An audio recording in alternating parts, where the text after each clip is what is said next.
Oi, pessoal, tudo bem? Oi, oi. Nós estamos nos comentários da semana 8. Continuamos das leis, daquilo que Deus desejou para o seu povo, para que seguisse a vontade dele. E assim seguindo, seria abençoado. Esse é o desejo de Deus, que todos nós sejamos abençoados. Esse livro de Levítico, nós temos, então, várias leis, várias coisas, aquilo que Deus esperava, mas não somente ele ordenava sobre coisas, vários nãos a não ser feitos, mas sim coisas boas, como várias festas, né, Raquel? Várias coisas que a gente pode ver que Deus queria que as pessoas se alegrassem com Ele. As primeiras colheitas, a festa da Páscoa, justamente lembrando de tudo aquilo que aconteceu quando eles saíram do Egito, Sim. né? Então, como o Silas estava dizendo, esse é um dos livros da lei, traz a lei de Deus. Vai se repetir algumas coisas que a gente já leu em Êxodo e depois vai se repetir em Números, Deuteronômio também. Entre as questões ali da lei, a gente observa que para cada atitude contrária à lei havia como uma pena. Era como quase um código penal. Então, caso fizesse determinada coisa que estava contra a lei, tinha determinada consequência. Naquela época havia, inclusive, a pena de morte, naquela época. E também havia outras penas, como ser expulso do acampamento, para questões mais graves. E como o Silas estava dizendo, tinham muitas festas. Tinha a festa das barracas, tinha a festa dos pães sem fermento, tinha também o dia do perdão e tantas outras celebrações que o povo fazia em conjunto. E essas festas, o povo de Israel, eles permaneceram celebrando por muitos e muitos anos. Na época de Jesus, já lá no Novo Testamento, a gente observa que Jesus participou, inclusive, de algumas dessas festas. E quando Jesus veio a falecer e depois ressuscitar, aquele era o período da festa da Páscoa. Então, várias coisas que nós vemos na Bíblia, a gente pode, mesmo nos tempos modernos, a gente vê sobre as leis, como isso foi modelo para as culturas mais contemporâneas, justamente sobre como aplicar as coisas, como organizar as coisas, inspiradas na Bíblia.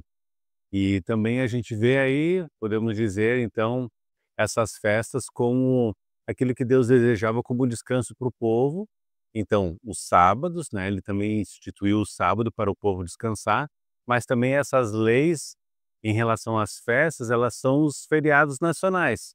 Então, são 19 dias que ao todo dessas festas que ao longo do ano o povo não trabalharia, eles ficariam parados para poder descansar. Assim como nós temos os nossos feriados hoje em dia, que também nós podemos usar para viajar, para descansar, para visitar entes queridos. Então, tantas coisas que isso faz bem para a nossa saúde emocional, para a nossa vida. Então, são coisas que Deus colocou, Deus instituiu para o povo, porque Ele sabe aquilo que nós precisamos. É algo bom, porque Ele gosta quando nós compartilhamos de tempos de alegria, de festas. Ele gosta que nós andemos em família, em comunhão.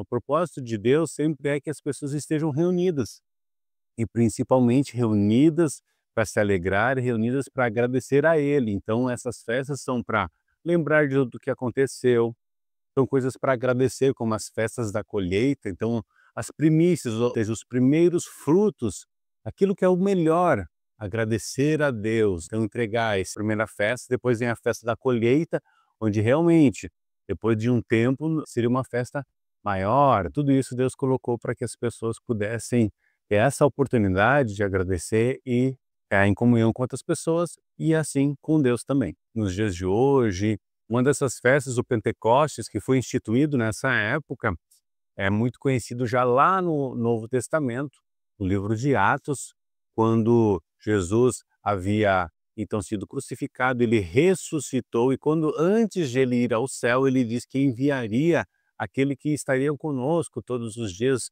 seria o nosso conselheiro, que é o próprio Espírito de Deus. E esse espírito, numa dessas festas, então, de Pentecostes, ele veio aos os apóstolos, muito conhecidos como Pedro, João, eles estavam ali naquela região, e ali, nessa festa de Pentecostes, o Espírito de Deus veio, que eles começaram a falar em línguas, que até mesmo pessoas de outras nações, pessoas que não conheciam aquela linguagem que eles estavam falando, entendiam na sua própria língua. Então foi uma manifestação de Deus que aconteceu também durante essa festa, ainda já descrita lá, então, né, no Antigo Testamento, onde nós estamos lendo agora. Então, na oitava semana, a gente também lê sobre a organização do acampamento dos israelitas. E é interessante observar que a tenda sagrada, o tabernáculo, ele era uma referência. Então, ele ficava, vamos dizer, no centro, né?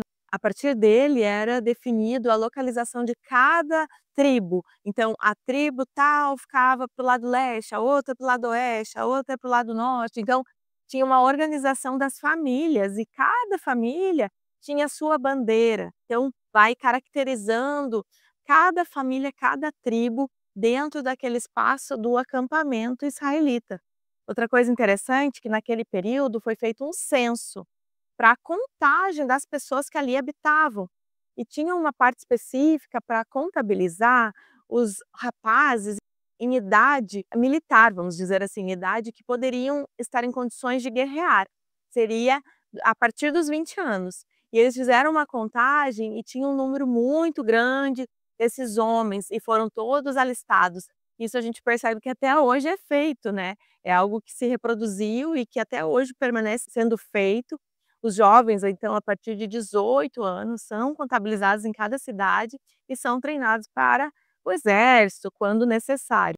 Realmente eles eram distribuídos de acordo com uma marcha militar mesmo, né? O exército era distribuído dessas tribos, conforme suas bandeiras, à direita, à esquerda, no centro, né? Bem à frente ou atrás, e conforme desmontavam o tabernáculo, desmontavam a tenda sagrada. E essa forma de desmontagem também é descrito como deveria acontecer, somente ali o sacerdote, os descendentes de Arão poderiam tocar naqueles utensílios sagrados.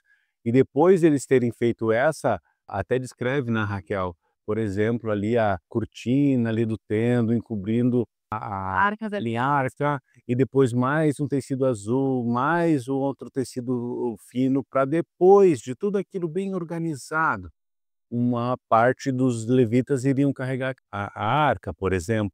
Então, tudo isso era um cuidado que era feito, e conforme era feita essa desmontagem, eles avançavam. Conforme a arca andava, eles andavam num bloco, na direção que Deus estava mostrando para eles. Então, na oitava semana, a gente também leu que de 7 em 7 anos a terra deveria descansar, né? Nesse ano que ela estaria descansando, não plantariam nada. Também havia uma ordenação referente ao ano da libertação. Nesse ano, todas as pessoas que até então eram escravas se tornariam livres e voltariam às suas casas onde habitavam antes de serem escravas. E também as terras que haviam sido vendidas no ano da libertação, elas voltavam a pertencer ao seu dono inicial. E aí tem um texto bíblico bem interessante que até esses dias nós estávamos refletindo, porque muitas vezes as pessoas pensam: "Ah, eu comprei esse pedaço de terra, então ele é meu". Só que vivemos aqui nessa terra tão pouco tempo, é uma vida limitada, que logo essa terra vai pertencer a outro, ou até mesmo vai ser vendida e outra pessoa vai habitar nela, mesmo no período em que que antes era o dono, ainda esteja vivo. Esse texto bíblico eu achei bem interessante e eu vou ler aqui pra gente então. Fica lá em Levítico 25, 23 e diz assim: "A terra é de Deus, portanto, ela não será para sempre daquele que a comprar. Deus é o dono dela, e para ele nós somos estrangeiros, que moramos por um pouco de tempo na terra dele." Então, na verdade, a terra é de Deus, a gente habita por um pouco de tempo na terra dele, né? Somos estrangeiros por aqui e precisamos, então, também pensar bem sobre como usamos a nossa vida nesse tempo aqui, para nos voltarmos para Deus. Afinal de contas, depois vem a eternidade. E com quem a gente vai querer passar a nossa eternidade? Essa vida aqui é limitada, mas é o tempo que a gente tem de escolher com quem a gente quer passar a nossa eternidade, se é com Deus ou longe de Deus. Então, a terra aqui é um empréstimo que Deus nos dá. Então é importante a gente reconhecer que tudo pertence a Deus, que a gente precisa de Deus na nossa vida, que a gente depende dele, que toda boa dádiva, toda a bênção vem dele. Não é nada pela nossa força, pelo nosso poder, nossa habilidade, mas tudo vem dele, é bênção dele. E inclusive os sacerdotes davam uma bênção especial ali para o povo. E o Silas vai ler pra gente essa bênção, né, Silas, que é muito bonita e muito conhecida. A gente quer deixar essa bênção para vocês como encerramento desse vídeo, porque ele é muito forte, ele deseja a bondade e a proteção de Deus, que nós desejamos para nós e para vocês. Então nós vamos ler em Números 6, que é o finalzinho dessa semana 8, versículo 22. O Senhor disse a Moisés: fale com Arão e com os seus filhos e diga-lhes que abençoem o povo de Israel do seguinte modo: que o Senhor os abençoe e os guarde, que o Senhor os trate com bondade e misericórdia, que o Senhor olhe para vocês com amor e lhes dê a paz. Essa paz que excede todo entendimento é Jesus nas nossas vidas, é o que nós desejamos para vocês e vocês possam buscar diariamente se conectar com Jesus. Um grande abraço para vocês, Deus abençoe. Tchau, tchau.